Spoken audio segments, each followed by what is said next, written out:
Mushroom খেতে যারা পছন্দ করেন তাদের জন্য ভিন্ন স্বাদের একটি মাশরুম রেসিপি নিয়ে আজকে চলে এলাম।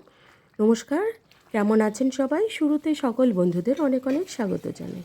চলুন তাহলে এই ভিন্ন স্বাদের মাশরুম রেসিপিটি কী করে তৈরি করলাম শেয়ার করছি। এখানে ফুলের মতো মাশরুমগুলো পাতলা পাতলা মাশরুমগুলোকে কেটে ধুয়ে ছোট ছোট পিস করে কেটে ধুয়ে পরিষ্কার করে নিয়েছি। এবার গরম জলে নুন জলে ভাপিয়ে নেব। গ্যাসে আগেই একটা প্যান বসিয়ে জল ফুটতে দিয়েছি। এবার মাশরুমগুলোকে দিয়ে এখানে পরিমাণ মতো লবণ যোগ করে দিয়ে মাশরুমগুলোকে বেশ সুন্দর করে ভাপিয়ে নেব। আমার মাশরুম কিন্তু একদমই ভাপানো হয়ে গেছে।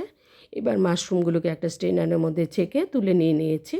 এদিকে একটা মশলা তৈরি করে নিচ্ছি। পরিমাণ একটা বড় সাইজের পেঁয়াজ, একটা রসুন, মিডিয়াম সাইজের একটা রসুনটা একটু বেশি দিলাম, একটা টমেটো টুকরো করে নিয়েছি, ঝালের জন্য 4টে শুকনো লঙ্কা আর 1 টিস্পুনের মতো দিলাম গোটা জিরে। পরিমাণ মতো জল দিয়ে একটা মশলার মিশ্রণ তৈরি করে নিলাম। এবার গ্যাসে কড়াই বসিয়ে দিলাম। কড়াইটা গরম হলে প্রথমে অল্প পরিমাণে তেল দিয়ে আমি একটা আলু ব্যবহার করছি। নুন জলে সেদ্ধ করে রেখেছি আলুটাকে। সামান্য নুন আর হলুদ দিয়ে আলুটাকে ভেজে আমি এই রেসিপিটাতে ব্যবহার করব। বন্ধুরা যারা আমার রেসিপি দেখা শুরু করেছেন ছোট্ট একটা লাইক করে দেবেন প্লিজ। লাইক করে দিয়ে শেষ পর্যন্ত রেসিপিটা অবশ্যই দেখে নেবেন। এদিকে আমার আলুটা কিন্তু খুব অল্প সময়েই ভাজা হয়ে গেছে। আলুটাকে তুলে নিয়ে এখানে আরও 1 চামচের মতো তেল যোগ করে দিয়ে দিলাম পরিমাণ মতো 5 ফোড়ন। ফোড়নে একটা পেঁয়াজকে বড় বড় টুকরো করে সাইজ করে কেটে দিয়েছি। পেঁয়াজটাকে আর ফোড়নটাকে খুব সুন্দর ভাজা হয়ে গেলে আগে থেকে তৈরি করে রাখা যে মশলাটা ছিল সেটাকে দিয়ে দিলাম। মশলাটাকে বেশ খানিকক্ষণ কষিয়ে নিয়ে এখানে আমি দিয়ে দেব পরিমাণ মতো লবণ, পরিমাণ মতো হলুদ গুঁড়ো, সামান্য ধনে জিরে গুঁড়ো আর একদমই অল্প পরিমাণে লাল লঙ্কার গুঁড়ো। এবার নাড়াচাড়া করে বাটা মশলার সাথে গুঁড়ো মশলাটাকে বেশ সুন্দর করে কষিয়ে নেব। ঢাকা চাপা দিয়ে কষিয়ে নিলে মশলা থেকে তেল ছেড়ে দিয়েছে।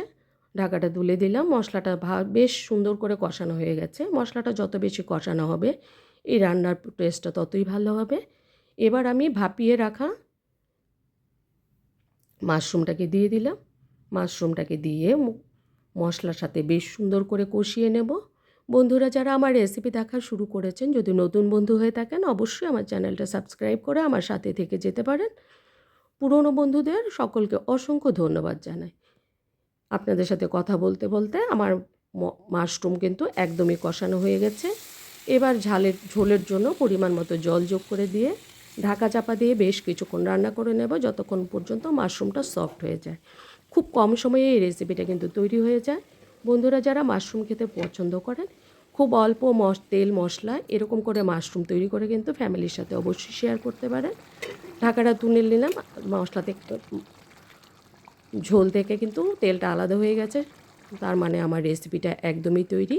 এবার আগে থেকে সেদ্ধ করে ভেজে রাখা যে আলুটা ছিল সেটা দিলাম, পরিমাণ মতো গরম মশলার গুঁড়ো আর সামান্য পরিমাণে একটু মিষ্টি দিয়ে দিলাম। নাড়াচাড়া করে নামিয়ে পরিবেশন করে দেবো। আমার রেসিপি কিন্তু একদমই তৈরি। দুর্দান্ত হয়েছিল আমার এই মাশরুম রেসিপিটা। বন্ধুরা যারা আমার মাশরুম রেসিপি এতক্ষণ দেখছিলেন, যারা এখনও লাইক করেনি প্লিজ একটা লাইক করে দেবেন। ভালো লেগে থাকলে অবশ্যই একটা কমেন্টস করবেন। ধন্যবাদ সকল বন্ধুদের যারা এতক্ষণ ধৈর্য ধরে আমার রেসিপি দেখছিলেন। সবাই ভালো থাকবেন, সুস্থ থাকবেন। তাহলে পরবর্তী রেসিপি দেখার আমন্ত্রণ রইল।